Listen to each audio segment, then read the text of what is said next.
আর আনন্দ এই জন্যই যে শতবর্ষ পুরানা এখানে এই হাসপাতাল, লক্ষ্মীপুর হাসপাতাল, যে হাসপাতাল 6 বেডের হাসপাতাল ছিল। 1992 সালে লক্ষ্মীপুর যখন সাব ডিভিশন হয়, লক্ষ্মীপুরের মানুষের দাবি ছিল এখানে একটা সাব ডিভিশন হাসপাতাল হোক, মহকুমা হাসপাতাল এখানে হোক, হয়নি। তারপরে পরে এখানকার লোকরা এটা নিয়ে হাইকোর্টে মোকদ্দমা করেছিলেন যেখানে হোক, তা হাইকোর্টও নির্দেশ দিয়েছিল, কিন্তু তারপরে আমরা দেখলাম যে দীর্ঘদিন সেটা নিয়ে কোনো নড়চড় ছিল না। ধন্যবাদ জানাই আসামের যশস্বী মুখ্যমন্ত্রী ডক্টর হিমন্ত বিশ্ব শর্মা মহাশয়কে, যার প্রচেষ্টায় আজকের দিনে আমরা এখানকার লোকের দাবি ছিল যে এটাকে আমরা মহকুমা হাসপাতাল করি, সাব ডিভিশন হাসপাতাল করি, কিন্তু মহকুমা হাসপাতাল না করে সোজাসুজি 100 বেডের ডিস্ট্রিক্ট হাসপাতালের জন্য মাননীয় মুখ্যমন্ত্রী মহাশয় আমাদেরকে এটা উপহার দিয়েছেন। আজকের দিনে এই হাসপাতালের জন্য এই যেটা ফান্ডিং হয়েছে, এই হাসপাতাল নির্মাণের সমস্ত ব্যয় ওয়ার্ল্ড ব্যাংক প্রজেক্ট থেকে নেওয়া হয়েছে। ওয়ার্ল্ড ব্যাংক এটাকে এই হাসপাতাল বানানোর পরিকল্পনা নিয়েছে, যেটা যে টেন্ডার হয়েছে এই হাসপাতালের মোট যেটা এটার জন্য নেওয়া হয়েছে সেটা হলো 127 কোটি টাকা।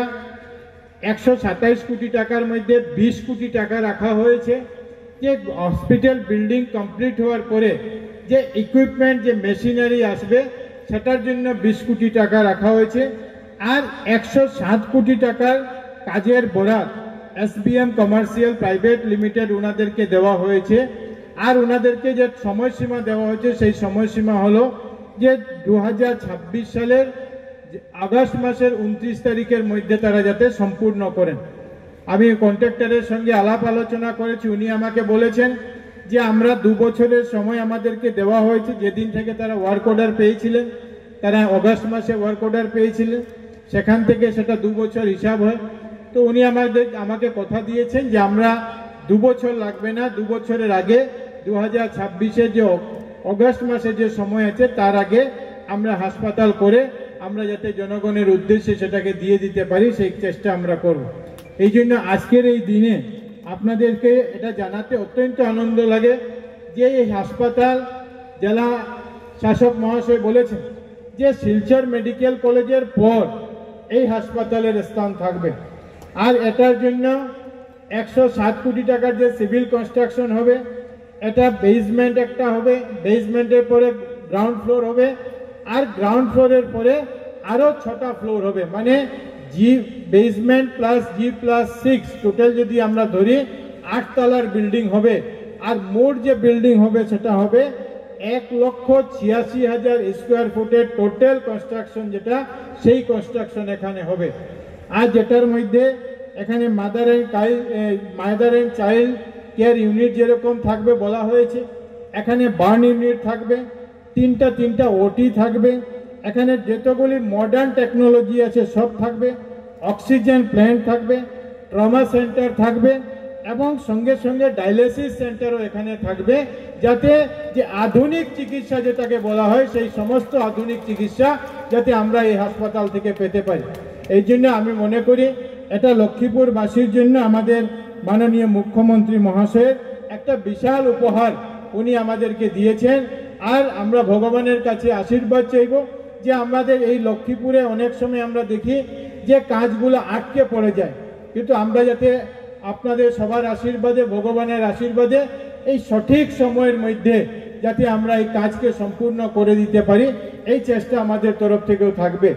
আমরা এই হাসপাতাল করার সঙ্গে সঙ্গে এখানে জমি কিছু কম ছিল, জমি কম মানে এটাকে একটা পূর্ণাঙ্গ রূপ যদি দিতে হয়, এই যে হাসপাতাল আছে, এই যে টাকা স্যাংশন হয়েছে সেটা হাসপাতাল তৈরি করে, যেটা আমি বলেছি সেটা তৈরি হবে। কিন্তু একটা হাসপাতালকে যদি স্মুথলি চালাতে হয় তো এখানে প্রয়োজন হয় ডাক্তার এবং নার্স কোয়ার্টারে। আমরা ডাক্তার এবং নার্স কোয়ার্টারের জন্য আমরা আলাপ আলোচনা করেছিলাম। পরবর্তীতে এখানকার অনেক লোকে এটাকে সাহায্যের হাত বাড়িয়ে দিয়েছিলেন। আমরা দেখেছিলাম যে হয়তো জায়গা হয়তো কম থাকতে পারে, তো পিছন দিকে আমরা আরও প্রায় 4 বিঘার মতো জায়গা আমরা পেয়েছি। যে জায়গাতে আমরা আগামী দিনে স্টাফ এবং নার্স কোয়ার্টার যাতে আমরা তৈরি করে দিতে পারি। কারণ কেউ যখন পেশেন্ট নিয়ে রাত্রেবেলা আসবেন, ডাক্তারের কোয়ার্টার নার্সের কোয়ার্টার না থাকলে তারা এখানে থাকবেন না, সেই সার্ভিসেস তারা পাবেন না। তখন অনেকে আমরা দেখি অনেক সময় রাগবশত যে হাসপাতাল কর্তৃপক্ষকে গালিগালাজ হয়। অনেক সময় আমরা দেখি যে অনেকে রুগীর যারা অ্যাটেন্ডেন্টরা থাকেন তারা অনেক সময় হাসপাতালকে ভাঙচুর করে দেন। এই জন্য ভালো পরিষেবা যাতে আমরা পেতে পারি, মানুষ যাতে সুচিকিৎসা এখানে পেতে পারে, এই জন্য এখানে যে পর্যাপ্ত যাতে নার্স এবং ডাক্তার এবং নার্সের কোয়ার্টার আমরা তৈরি করতে পারি সেই ব্যবস্থা আমরা গ্রহণ করছি। এবং আমরা চেষ্টা করব যে আলাদাভাবে নতুন ফান্ড এনে, কিছু ফান্ডের ব্যবস্থাও ইতিমধ্যে হয়েছে, নতুন ফান্ড এনে এই হাসপাতাল চলাকালীনে যাতে আমরা পিছন দিকে ডাক্তার নার্সের কোয়ার্টার আমরা তৈরি করে দিতে পারি। মাননীয় মুখ্যমন্ত্রী মহাশয় 2021 সালে যখন 27 মার্চ লক্ষ্মীপুরে নির্বাচনী সভায় এসেছিলেন, উনি হাসপাতালের কথা বলেছিলেন। আর এর পরবর্তীতে উনি যখন 30 জানুয়ারি 2022 সালে আবার লক্ষ্মীপুরে সারদাচরণ দেব মাঠে উনি এসেছিলেন, সেদিনও উনি বলেছিলেন যে আমরা লক্ষ্মীপুরে আমরা একটা এএনএম জিএনএম ট্রেনিং সেন্টার আমরা তৈরি করব, যাতে আমাদের এখানে মেয়েরা যাতে জিএনএম এএনএম করে এবং করে যাতে তারা নিজেকে কাজে লাগাতে পারে। এই জন্য আমাদের চেষ্টা এটাও থাকবে যে আমরা এই হাসপাতাল শুরু হওয়ার সঙ্গে সঙ্গে আমরা জিএনএম এএনএম এর যে স্কুল যেটা, সেই স্কুল যাতে আমরা তৈরি করে নিতে পারি। মাননীয় মুখ্যমন্ত্রীর কাছে আমরা অনুরোধ করব, যেহেতু ওনার এটা কমিটমেন্ট ছিল, সেটাকে আমরা করে দিতে পারি। আর আজকাল আপনারা জানেন যে প্রতিটি জেলাতে আসাম সরকার, বিশেষ করে মাননীয় মুখ্যমন্ত্রী মহাশয়ের উদ্যোগে মেডিকেল কলেজের কাজ শুরু হয়েছে।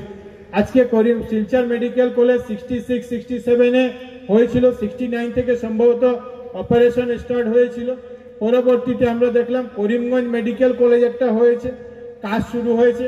হাইলাকান্দিতে একটা মেডিকেল কলেজের কাজ মাননীয় মুখ্যমন্ত্রী মহাশয় ইতিমধ্যে ঘোষণা করেছেন যে হাইলাকান্দিতে উপযুক্ত জমি পেলে আমরা করব। আর আজকের দিনে সরকারের একটা থিম হলো যে যেখানে 100 বেডের ভালো হসপিটাল চলছে, যদি ভালো পরিষেবা আছে, ভালো যদি পেশেন্ট এখানে আসছেন, তো সেগুলোকে আমরা আগামী দিনে যাতে আপগ্রেড করে দিয়ে মেডিকেল কলেজে নিয়ে যেতে পারি। এই জন্য আমাদের পর্যাপ্ত জমির প্রয়োজন এটার জন্য যে একদিন হতে পারে, আজকে হোক 20 বছর পরেও 25 বছর পরেও এটাও কোনোদিন এরকম চিন্তাধারা হয়তো আসতে পারে। আমরা এক সময় জানি আমরা সবাই যে লক্ষ্মীপুর মেডিকেল হেলথ সার্ভিসেসে লক্ষ্মীপুর কাছাড় নয়, বরাক উপত্যকায় 1 নম্বর স্থানে ছিল।